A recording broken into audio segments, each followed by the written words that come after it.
अस्सलाम वालेकुम स्टूडेंट्स। आज का जो टॉपिक है वो है कार्बन साइकिल का। कार्बन साइकिल को समझने से पहले बायोजियोकेमिकल साइकिल को समझना ज़रूरी है। बायोजियोकेमिकल साइकिल एक ऐसी साइक्लिक पाथवे को कहा जाता है जिसमें मटेरियल जो होता है वो एनवायरनमेंट से ऑर्गेनिज्म और ऑर्गेनिज्म से एनवायरनमेंट के दरमियान में एक्सचेंज होता है या मूव होता है। तो बायो कहते हैं लिविंग को और जियो कहते हैं अर्थ को। तो इस तरह से अर्थ और लिविंग थिंग के दरमियान में जो मटेरियल की मूवमेंट होती है इसको बायोजियोकेमिकल साइकिल कहा जाता है।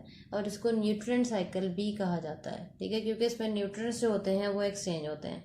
अब सबसे पहले जो कार्बन डाइऑक्साइड जो होती है वो किस किस फॉर्म में होती है, वो किस तरह से एनवायरनमेंट और ऑर्गेनिज्म के दरमियान में मूव करती है, उसको समझना जो है वो सबसे पहला टास्क है। तो इस तरह से होता है कार्बन साइकिल के अंदर के जो कार्बन एटम होता है ना, प्रिंसिपल ब्लॉक होता है सारे बायो एलिमेंट्स का, ठीक है। और ये ग्रेफाइट के अंदर भी होता है, डायमंड की फॉर्म में भी पाया जाता है।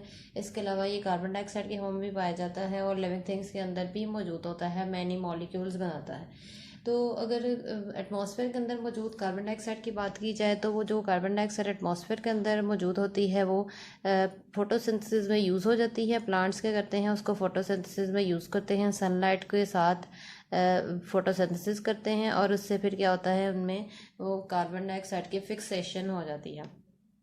उसके बाद उसी कार्बन डाइऑक्साइड को जब ट्रांसफ़र करना होता है एनिमल्स के अंदर, वो इस तरह से ट्रांसफ़र किया जाता है कि उसी प्रोड्यूसर को या प्लांट को जब कोई एनिमल खाता है तो वो कार्बन जो होती है वो उस एनिमल के अंदर चली जाती है।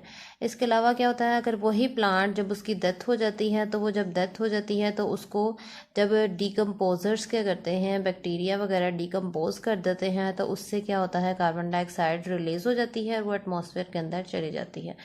इसके अलावा क्या होता है, ये जो प्लांट डेड हुआ होता है ना, या तो इसकी डायरेक्टली डिकम्पोजिशन हो जाती है या फिर क्या होता है, अगर वो डिकम्पोज नहीं होता बल्कि वो अर्थ के नीचे चला जाता है तो वो फॉसिल में कन्वर्ट हो जाता है और वो फॉसिल फ्यूल्स बना देता है। वो फॉसिल फ्यूल्स क्या करते हैं, उन आगे से यूटिलाइज हो जाते हैं।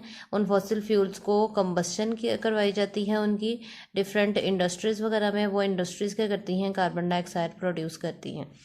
उसके बाद अगर एनिमल्स की बात की जाए तो एनिमल्स में कार्बन डाइऑक्साइड जो होती है वो प्लांट्स के थ्रू शिफ्ट होती हैं। वही एनिमल्स अगर डेड हो जाएं तो उनमें भी डिकम्पोजिशन होती है और उस डिकम्पोजिशन से कार्बन डाइऑक्साइड एटमॉस्फेयर में चली जाती है।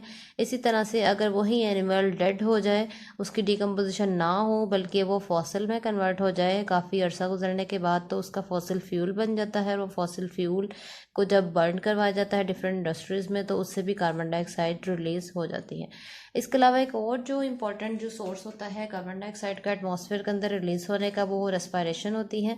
जब प्लांट्स रेस्पायर करते हैं तो उससे कार्बन डाइऑक्साइड एटमॉस्फेयर के अंदर चली जाती है। इसके अलावा यही वाले जो एनिमल्स जो प्लांट्स को यूटिलाइज करते हैं, वही एनिमल्स जब रेस्पायर करते हैं तो उससे भी कार्बन डाइऑक्साइड एटमॉस्फेयर के अंदर चली जाती है। तो अब देख लें, जो कार्बन डाइऑक्साइड एटमॉस्फेयर के अंदर आती है वो सारी की सारी यूटिलाइज हो जाती है यहाँ पर, और यहाँ से फिर डिफरेंट साइकिल्स वगैरह से गुजरते हुए ये वापस एटमॉस्फेयर के अंदर आ जाती है। तो इस तरह से जो एक सीरीज़ बनती है कार्बन की एटमॉस्फेयर और एनवायरनमेंट या एनवायरनमेंट और ऑर्गेनिज्म के दरमियान में, इसको कार्बन साइकिल कहा जाता है।